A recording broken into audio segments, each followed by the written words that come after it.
name is Mary Melfi. I'm here to introduce you to my husband, George Nemeth. You may know him as a friend, relative, or poet, but do you know his story? Born in Hungary in 1933, George has lived a remarkable and inspiring life. This video is his story.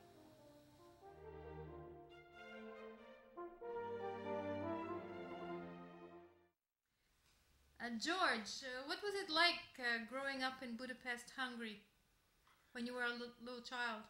The way I can remember, it was very pleasant. My mother was a charming, petite, young woman. My father was frequently not at home, being an officer. He was with the army units. But when he was at home, he could be quite funny. He was not a typical officer. He joked a fair amount. He was interested in poetry. He was very, very pleasant, very warm with me.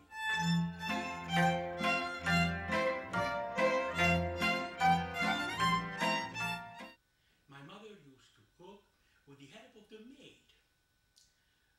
Even middle-class families had a maid, and the apartments had a maid's room. So the two of them together cooked what is referred to as traditional Hungarian foods, as much as I can remember: chicken paprikás, paprika potatoes, stuffed cabbage, and of course the numerous cakes, the rolls that you can have still here, and they're selling them, poppy seed and nut rolls.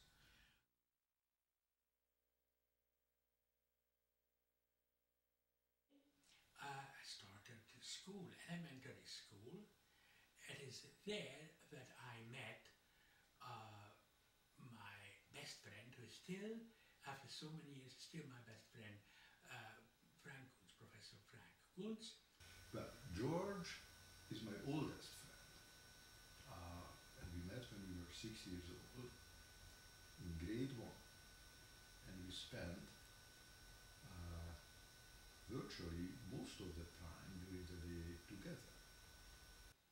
And there too, we had a great deal of fun until after the war reached Budapest. My father's unit moved away from Budapest. My father was out in the front, and we were moved into Germany. That was about toward the end of the war. I was not there at the siege of Budapest, fortunately. It was a horrible time, horrible place, and our apartment building was essentially destroyed. So our apartment was destroyed. We came back from Germany the next year, 1946, and I started high school again with Frank Kunz. And things went on reasonably well until the communists have taken over. People should understand that when the Soviet Russian army came into Hungary in 1944-45, they claimed that they were going to liberate the country from the Germans. In reality, however, they were raping, murdering, pillaging, brutalizing the civilian population. And in 1951, they decided that those people who used to be involved in the previous regime, the so-called class enemies, were supposed to be kicked out of their apartments and deported to the countryside. And that's exactly what happened to us. In 1953, Imre Nagy came to power and we were let go, but we were not allowed to go back to Budapest itself, but we lived very near Budapest. I got a job and in 1955, and for the next year I worked in a textile factory,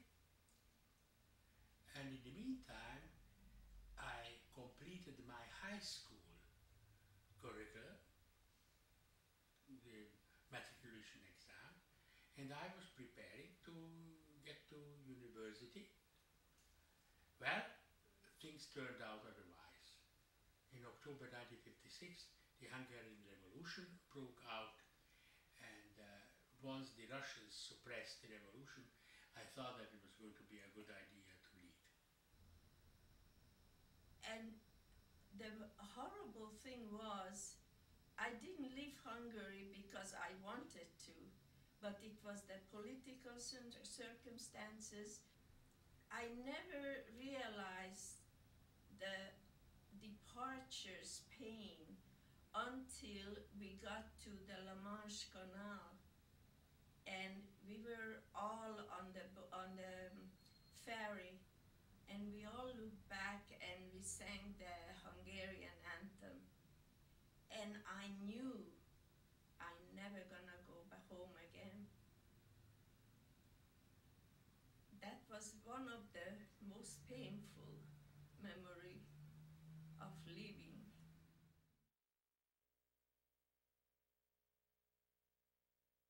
Basically, what happened is that people had enough. One can characterize the operations of the Hungarian Communist government by saying that they operated with the combination of incompetence and brutality. Usually demonstration starts with the student, and that's exactly, and many people join the student. There was a demonstration before the radio. Security forces fired the people, and then it started. 2 days later, there was a much bigger demonstration in front of the parliament, and again the security forces fired at the crowd, killing a number of people, which then totally outraged everybody, and there was a general uprising everywhere in the country. But as we all know, on November the 4th, the Soviets have returned in force. They decided to crush the uprising, which they did. And in mid-December, some of my friends, we decided that it's not going to, the situation is not going to get better, it's going to get worse. And we, as so many others, decided to leave. It's another story, it's a rather dramatic story how we crossed the border into Austria at night time, and there we contacted the people smugglers, where we had to give all kinds of monies, and actually our watches and other valuables to these smugglers.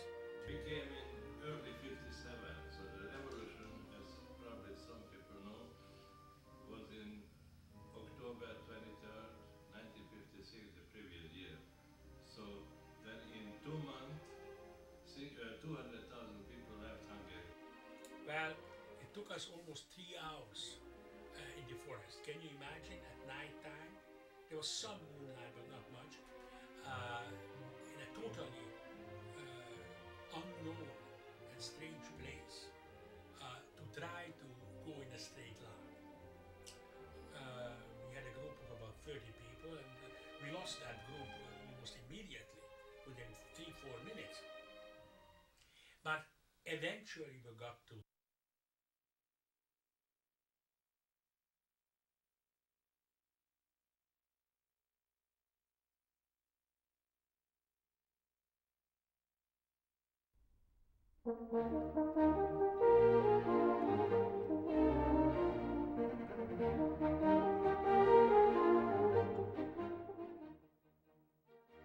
Hi, my name is Mary Melfi. I'm here to introduce you to my husband, George Nemeth. You may know him as a friend, relative, or poet, but do you know his story? Born in Hungary in 1933, George has lived a remarkable and inspiring life. This video is his story.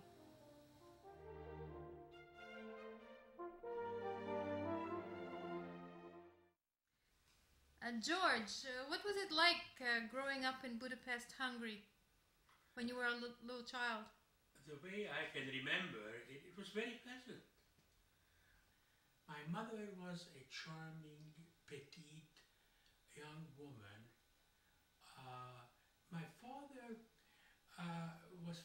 not at home being an officer.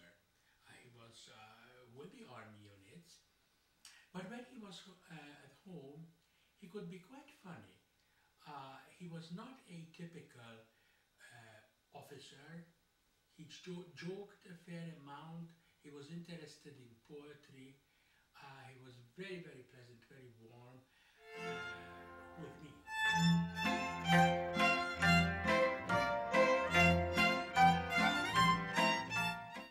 My mother used to cook with the help of the maid. Even middle-class families had a maid, and the apartments had a maid's room. So the two of them together cooked what is referred to as traditional Hungarian foods, as much as I can remember: chicken paprikash, paprika potatoes, stuffed cabbage, and of course the numerous cakes, the rolls that you can have still here, and they're selling them, poppy seed and nut rolls.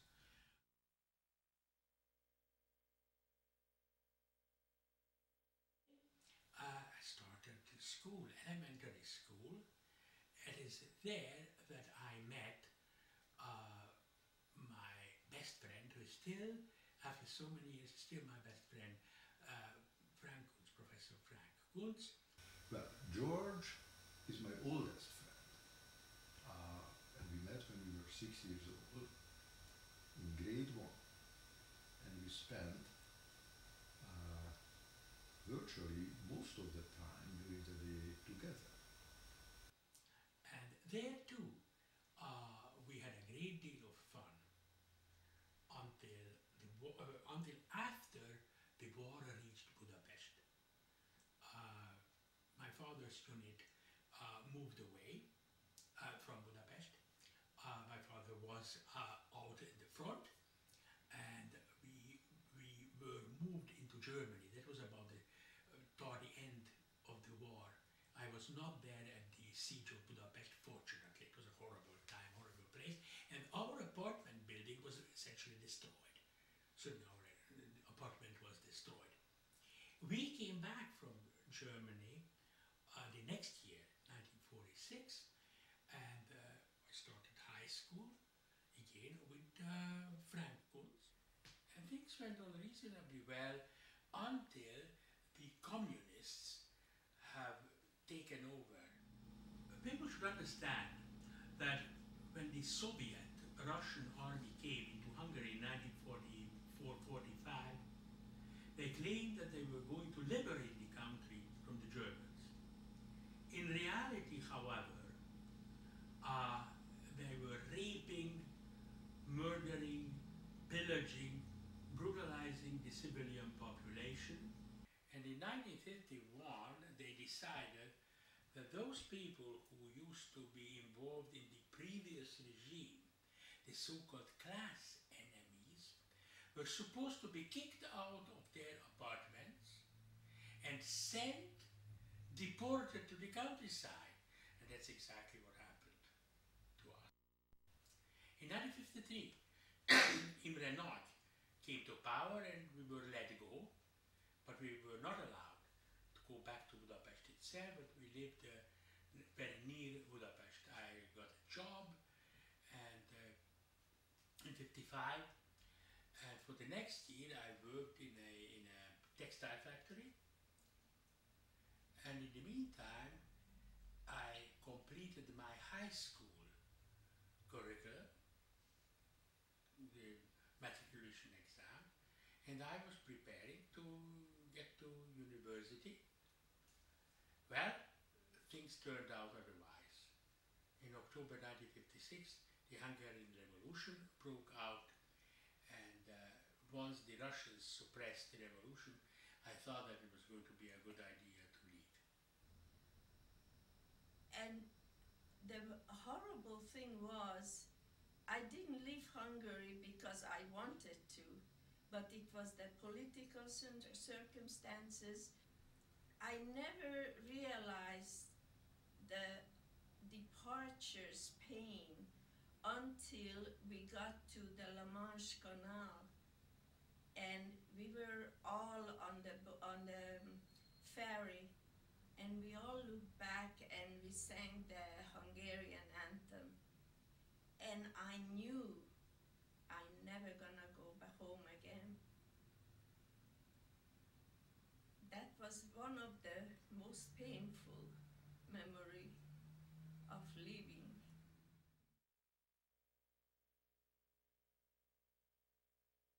Basically, what happened is that people had enough. One can characterize the operations of the Hungarian Communist government by saying that they operated with the combination of incompetence and brutality. Usually demonstration starts with the student, and that's exactly, and many people join the student. There was a demonstration before the radio. Security forces fired at the people, and then it started. 2 days later, there was a much bigger demonstration in front of the parliament, and again the security forces fired at the crowd, killing a number of people, which then totally outraged everybody, and there was a general uprising everywhere in the country. But as we all know, on November the 4th, the Soviets have returned in force. They decided to crush the uprising, which they did. And in mid-December, some of my friends, we decided that it's not going to, the situation is not going to get better, it's going to get worse. And we, as so many others, decided to leave. It's another story, it's a rather dramatic story how we crossed the border into Austria at night time, and there we contacted the people smugglers, where we had to give all kinds of monies, and actually our watches and other valuables to these smugglers. We came in early 57, so the revolution, as probably some people know, was in October 23rd, 1956, the previous year. So then in 2 months, 200,000 people left Hungary. Well, it took us almost 3 hours in the forest. Can you imagine at night time? There was some moonlight, but not much. In a totally unknown and strange place to try to go in a straight line. We had a group of about 30 people, and we lost that group almost immediately, within 3-4 minutes. But eventually we got to the border, which was marked by the Austrian flags, and that's how it was. That's how we arrived in freedom.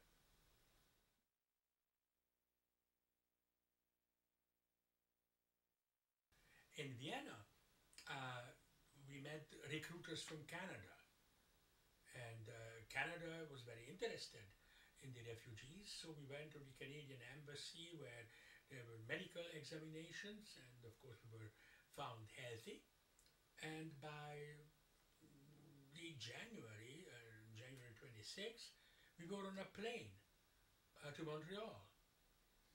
The first impression when we landed at Dorval, as we walked off the plane, was the horrible cold. It was in the middle of winter, white everywhere, and they just left us on our own to start our life with $5 in our pocket. Of course I liked Hungary as a country. I like the people, I like the place. But if you were made to feel that you are not welcome there, because that's what the communists did, that people like me because my father was an officer in the previous army, I was a class enemy, and I was certainly not welcomed there. As to my mother told me to leave once there was an opportunity in 56. I was very hesitant, and when she became ill, she wrote to me that I should not even consider going back just because she was ill. She was, of course, right.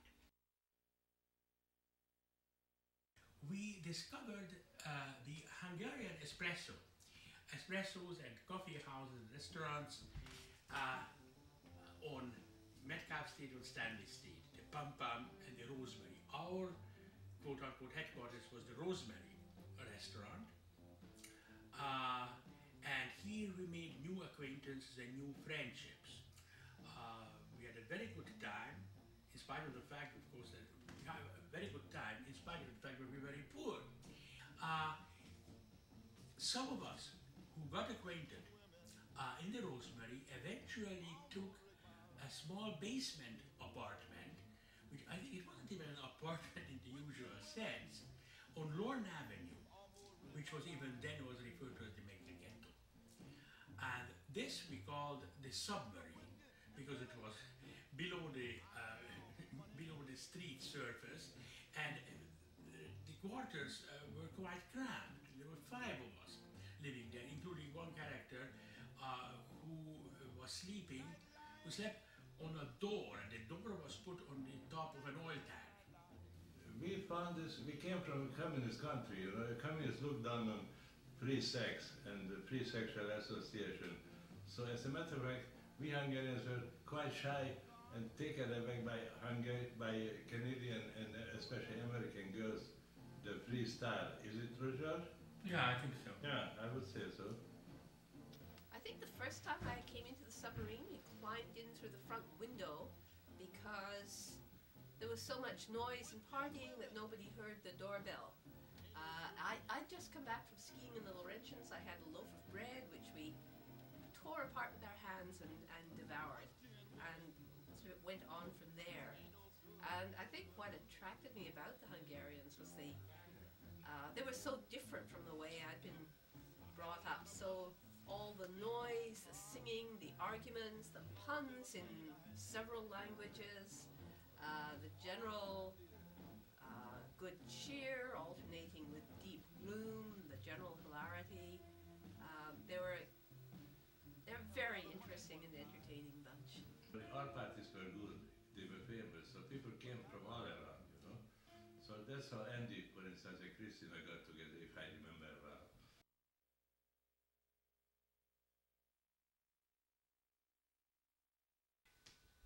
I married Betty Gordon in 1963. I met her 2 years earlier at the Rosemary Espresso at that time. We hit it off well. We went out for almost 2 years, and once I graduated from McGill, once I got my master's degree in psychology, and she finished her undergraduate degree, we got married. Well, we were both quite young, we were students, and we had a fair amount of fun. During the years, we had 2 very nice children, Jennifer, my daughter, my eldest, and Daniel, my eldest son. But during the years, we started growing apart from each other, which is the usual story when very young people, usually students, marry. Then I started doing my doctoral program. I had less and less time for socializing in general, and I have to admit I had less and less time for Betty. So the tension has increased, and in 1974 we got divorced. The divorce was amicable. We made the proper arrangements for the children, and even after the divorce I had them over at my place.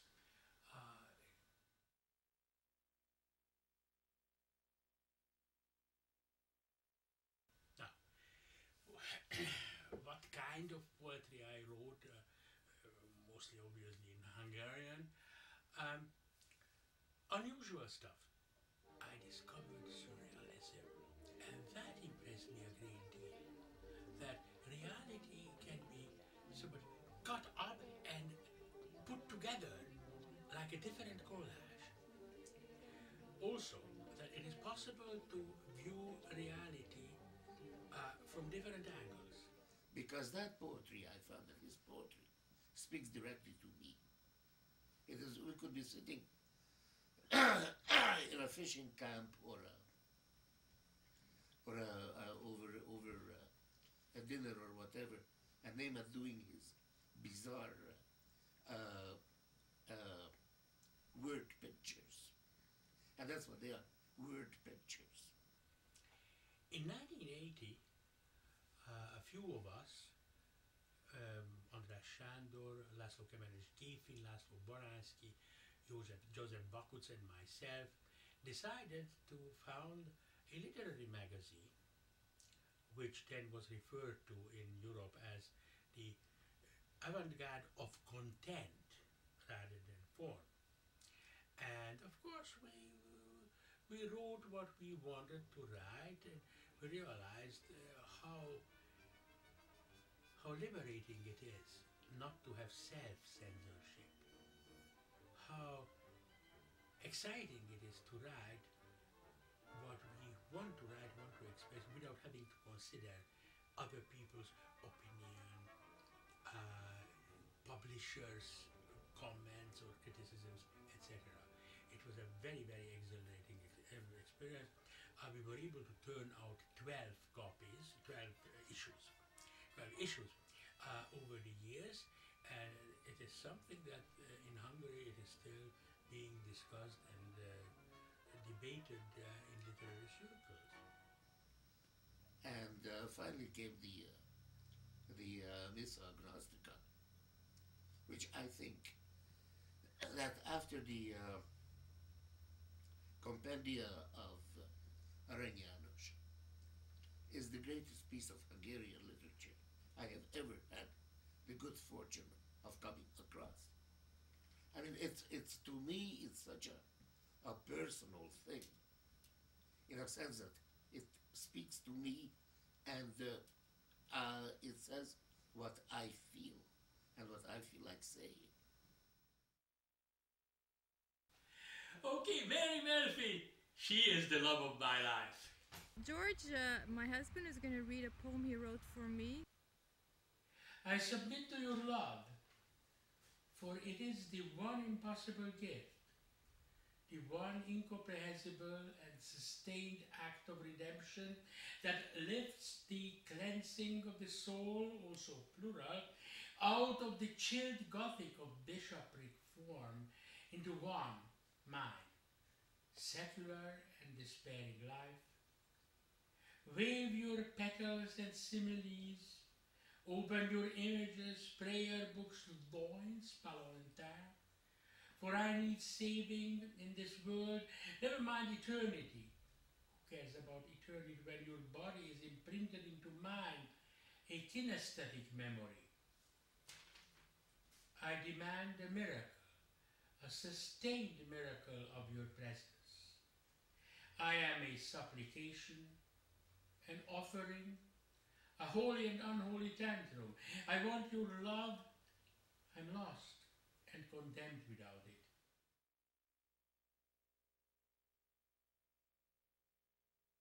Mary and I were a little bit of rebels at university. We thought we would never get married. We thought we wanted careers, and we thought we would love men but not be attached to them. We saw ourselves as independent and as in charge of ourselves and the world around us. Maria, quando era giovane, non si voleva sposare, che era troppo difficile. Dopo ha incontrato George e si è voluta sposare. Things changed when Mary met George. She fell head over heels over him. He became her idol. He became her be-all and end-all. She was totally infatuated by him, his intellect, and his body. Mary and George were married at Loyola Chapel despite it all. It was a beautiful sunny spring day. Mary wore an off-white, non-conventional dress, no veil, her curly hair swept in the wind, and George, in his usual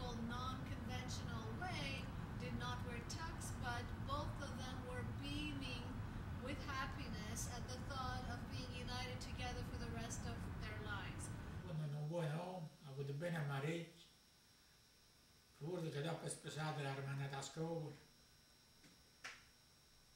Si è fatto 30 anni nella vita unita e spero che si fanno a 30. E anche io dico. Ma come Maria si trova a casa mia oggi? No, hai sbagliato, mo sta camminando adesso. Ne fa niente. Thank you George, che io take Marita e Maria è very happy, che you nice man, have two big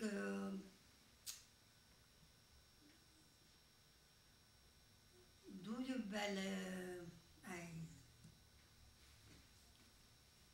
two nice boy. Ti augurio una grande salute lunga, so io da finire italiano. Ne fa niente.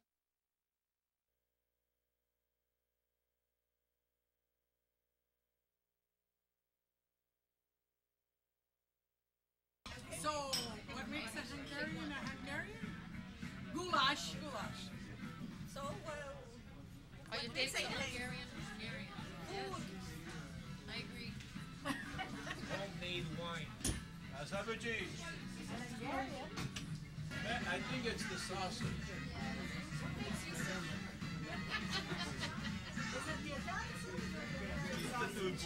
A chi ne piace, piace tutto. Now we need the... If you understood that, you're Italian. How come you don't come back here? I want to say the wine again. What makes a Hungarian? The homemade wine makes an Italian. Oh, I'm The Italian. Hungarian does not do that. What do they do? It makes the Hungarian drink it. Yeah, so I think George eats enough Italian to be Italian. Yeah, he likes everything on my buffet. He drinks enough Italian wine to be Italian. He can swear in Italian. Swears in Italian? Really? Yeah. Mary denies it, but I've heard it. Mary, does he know how to swear Italian? Never. Does he swear Hungarian? All the time. When Hungarians get very angry, they would say, for instance, lófasz a seggedbe, which means horseprick in your ass. Or bassza meg, which is the equivalent of fuck you or fuck it. Or picsán rúglak, I'm going to kick you in the cunt or in the ass. These are the major Hungarian swear words. Hey, you know what? We should tell George I love you in Italian. Ti amo, George. Not George in Italian. I guess he's witty, he's smart. He knows all the answers to Trivial Pursuit. And he knows more about Italy than we know about. Yeah, That's a fact. yeah. That's a fact. So He's very knowledgeable. He's well traveled, well read. and he's been to Italy more than that. He's definitely very passionate. He's sexy. That makes him Italian. Zinana. He has the height. He has the height of an Italian man. Yes. Especially from our region. And he loves Italian women. He adores them. Get a doctor. Yes, we can. Very well. So you're taping this? Okay. Get closer. Georgie boy. No, don't talk to George because I'm only allowed to talk to George. Well, it's okay. Georgie boy, let me tell you. Once you marry a Melfi, life is fantastic. It is beautiful. Enjoy it. Can't be better. What else? George, you get to beg like the rest of us. Yeah, well, No, that's no. not part of it. That's Once you get a chance, I'll talk to you on privately and I'll tell you what it's really like. But until then, it's great.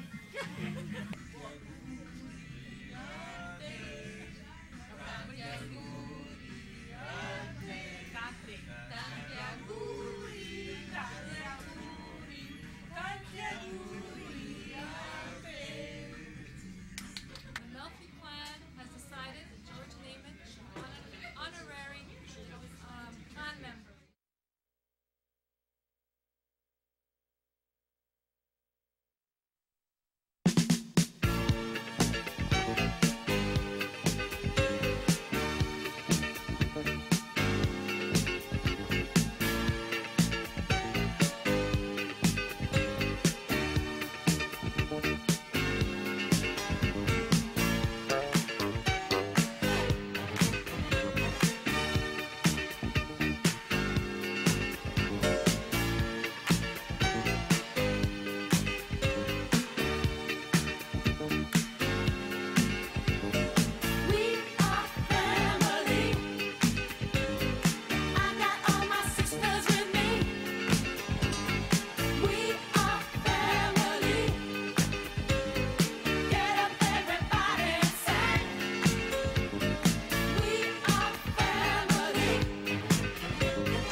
course they say, can they be that close?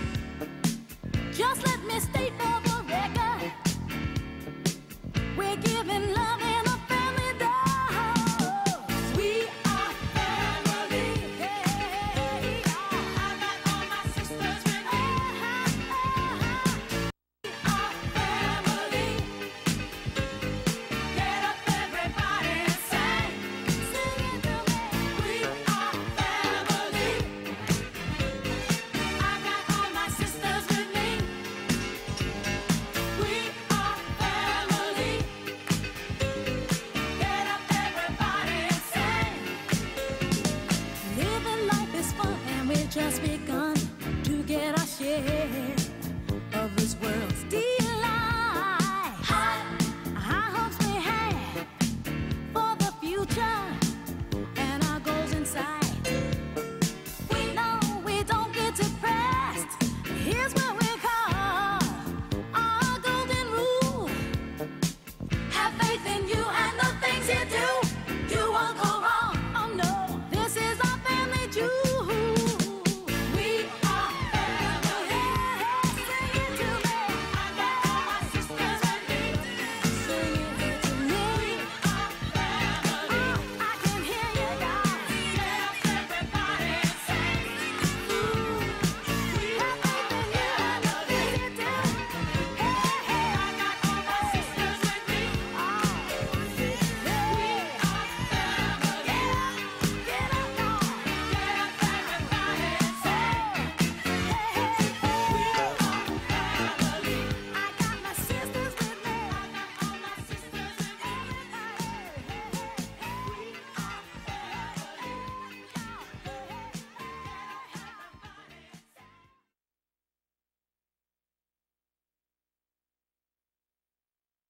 So far, I have been very, very satisfied with my children, both with my older ones and with the younger set.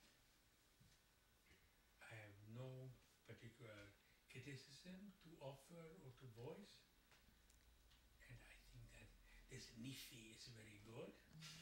Very good Nifi! May I say now, Nifi, the extraordinary goofy. That is sometimes Jennifer has objected. Then he has the body and I don't know. Your turn. Yes. Hey, Simon. Simon Oliver is the Simon, good what's boy. that? Got a picture. Simon loves cameras. He's the perfect grandfather. He seems, very jolly and very. Okay, we're gonna have to have another take of this. Yeah, I think so. Hey, Simon. Hello. Here, come back for a second. Dad's really dedicated member of this family. He's always trying to help everybody out. He's always going out to get the groceries. He's always calling places that probably I should be calling and helping me out. He's always doing for example, he's doing my taxes now. I mean, these are things that probably I should be doing, but he really just volunteers and does it himself.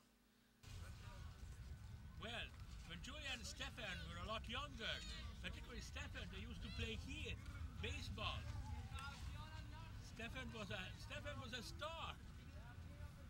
I drove my first set of children to their different games, and of course I drove both Stefan and Julia to hockey games and Stefan to the different baseball games.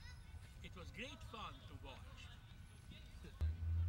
So Dad always taught us, we didn't have to be the best. Just don't be the worst. You have to just, you could be any position as long as you're not last. That is absolutely true. That was one of my slogans. Yeah. I told my kids, and this pertains to sports as well as to studying. I do not demand or even expect that you be the first, but don't be last. I was asked numerous times, both verbally and in writing, what my hobbies are, what are the things that I really love, and I could honestly say, one of the first things that I really love is traveling. trips when we were kids. We went to North Carolina, we went to Virginia, we went to Ottawa, we went to all types of museums, and pretty consistent and fond memories are summer vacations. We went pretty much from the beginning of my life every summer. It was pretty much up and down the kind of eastern United States. Something that was a very, very big part of my childhood, I think, was the wonderful summer holidays that we had with my dad. We always went somewhere in the States and we went to the beach and we played miniature golf. Those are some of the really wonderful memories from my childhood. People at times ask me if I think and feel that I'm a Canadian or am I still Hungarian? It's not an easy question to answer. I often feel and think that I oscillate between two words. But still,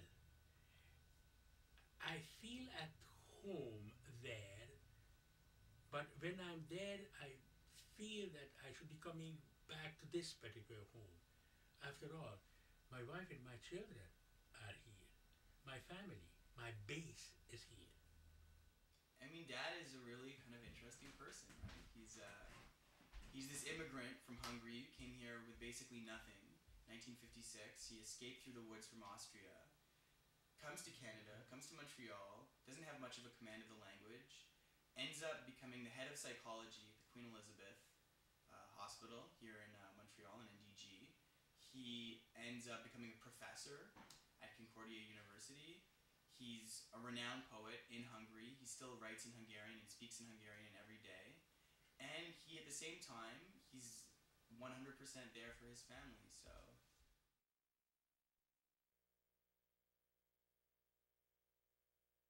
I had worked here as a clinical psychologist for 32 years, from 1963 to 1995. Well, you know, recently I've been teaching the day classes, and every year they look younger. I noticed in the sayings of Jesus Christ that he was a good psychotherapist and counselor. And many of the passages that one can read in the Gospel refer to suggestions how to lead a worthwhile, a good life. Of course, there were other therapists in great human cultures. The Buddha was one of them. And I think we ought to have some more. And particularly those who can interpret properly the teachings of these individuals, not just in words but in deeds as well. And my suggestion to my children, and once I will have them, grandchildren, is that to enjoy life in a way as to enjoy the small pleasures and joys of each day, because there are some. These little joys help us get through difficult times and also generate in us the feeling of some pleasant and positive anticipation that there is hope. Hope is extremely important. There are still good things to come. The best is yet to come. I take it that all of you are familiar with the series of Star Trek and Enterprise. I've certainly been a great fan of these programs over the years, partly because they were done very well, but partly because they also express a philosophy of hope, that there is a future for mankind beyond even this planet, not just through technology, but through a better understanding of themselves and of the universe in which they be placed, or which they are part of. Well, maybe you, my grandchildren or great-grandchildren, will get to the stars, at least to our planets. It already started.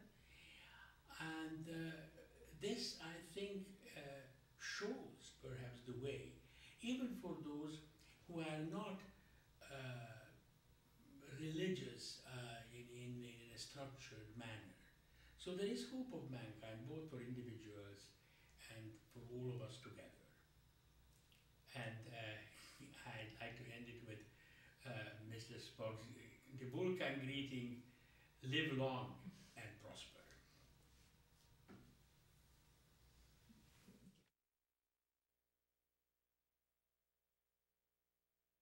With George Nemeth around me, he is a breath of fresh air, a positive person.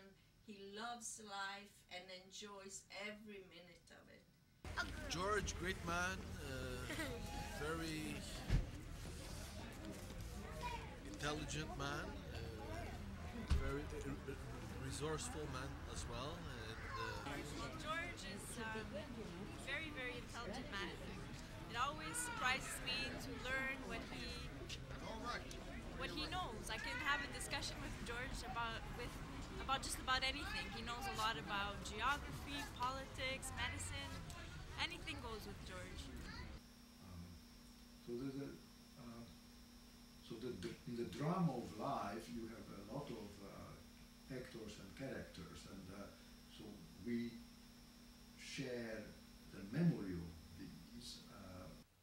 The point is that we kind of help each other not to get depressed too much, you know, and we made a lot of practical, how should I say, puns, you know. We have both a passion for Hungarian puns. In other words, make a joke out of everything which is possible, even blasphemy. You know, it makes life more bearable.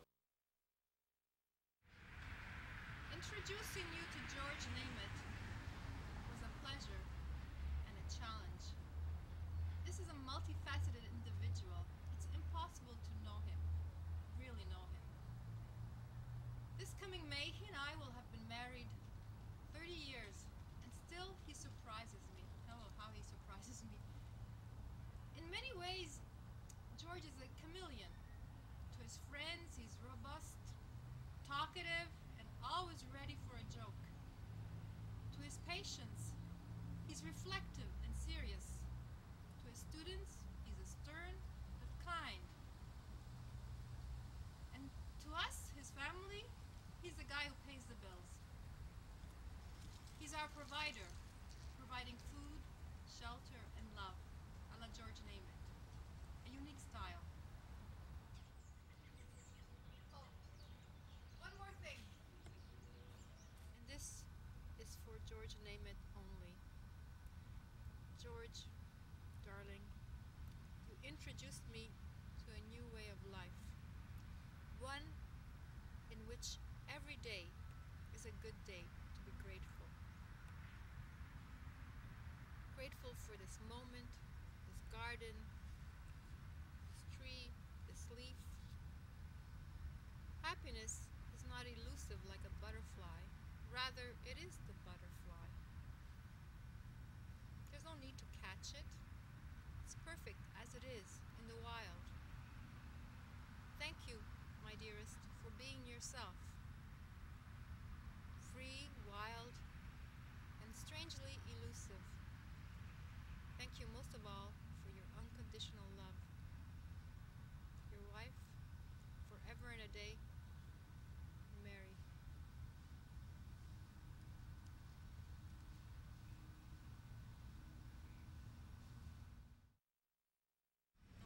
I find that George is interesting to listen to and he's smart. George is funny. Well, yeah, he's a nice guy. He's a nice man, same as my brother said, and he's smart. He's smart, he's nice.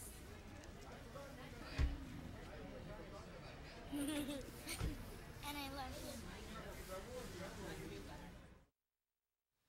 I should say that looking back on my life,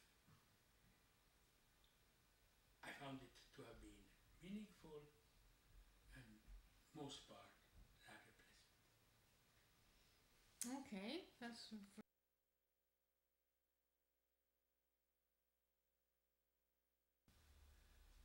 can also play Happy Birthday.